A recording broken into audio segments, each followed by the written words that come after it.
శ్రీ గురుభ్యో నమః. వారం వర్జం. ఏప్రిల్ 9, 2026 గురువారం. శ్రీ పరాభవ నామ సంవత్సరం చైత్రమాసం ఉత్తరాయణం. వసంత ఋతువు కృష్ణపక్షం రేవతి కార్తె. సప్తమి రాత్రి 9:18 వరకు. నక్షత్రం మూల ఉదయం 8:47 వరకు. వర్జం ఉదయం 7:01 నుండి ఉదయం 8:49 వరకు. దుర్ముహూర్తం ఉదయం 10:04 నుండి ఉదయం 10:54 వరకు.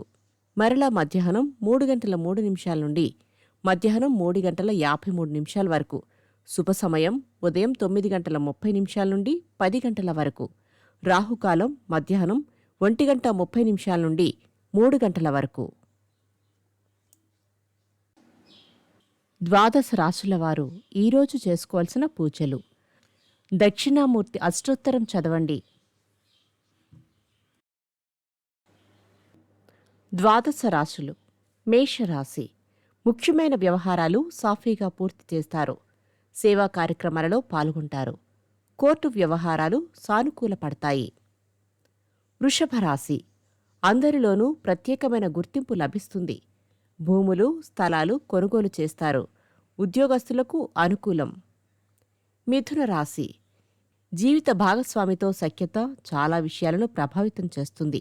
స్థలాలు కొనుగోలు చేస్తారు. కర్కాటక రాశి. రాజకీయ పారిశ్రామిక వర్గాల వారికి అన్ని విధాలా ప్రోత్సాహం లభిస్తుంది. స్వల్ప ధనలాభం కలుగుతుంది. సింహరాశి. ఆస్తి వివాదాలు పరిష్కారమవుతాయి. మానసిక ప్రశాంతత పొందుతారు. సాహిత్యాలపై ఆసక్తి చూపుతారు. కన్యారాశి. వాయిదా పడుతున్న విషయములు పరిష్కార దశకు వస్తాయి. వ్యవహారాలు సాఫీగా పూర్తి చేస్తారు. వాహన సౌఖ్యం. తులారాశి. విద్య వైజ్ఞానిక విషయములలో సంతాన విద్యా విషయములలో కొద్దిపాటి క్రమశిక్షణ అవసరం. బంధువుల కలయిక. వృశ్చిక రాశి. నిర్మాణాత్మక సంబంధమైన పనులకు అనుకూల కాలము. భూ వివాదాలు పరిష్కారమవుతాయి. వస్త్రలాభం. ధనస్సు రాశి. కుటుంబ సంబంధిత వ్యవహారాలలో ఇతరుల జోక్యం వలన కొద్దిపాటి భేదాభిప్రాయాలు రావచ్చు. జాగ్రత్త వహించండి. మకర రాశి.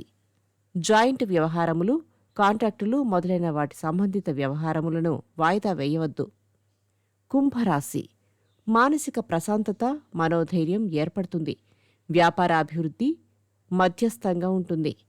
శుభవార్తలు అందుకుంటారు. మీనరాశి.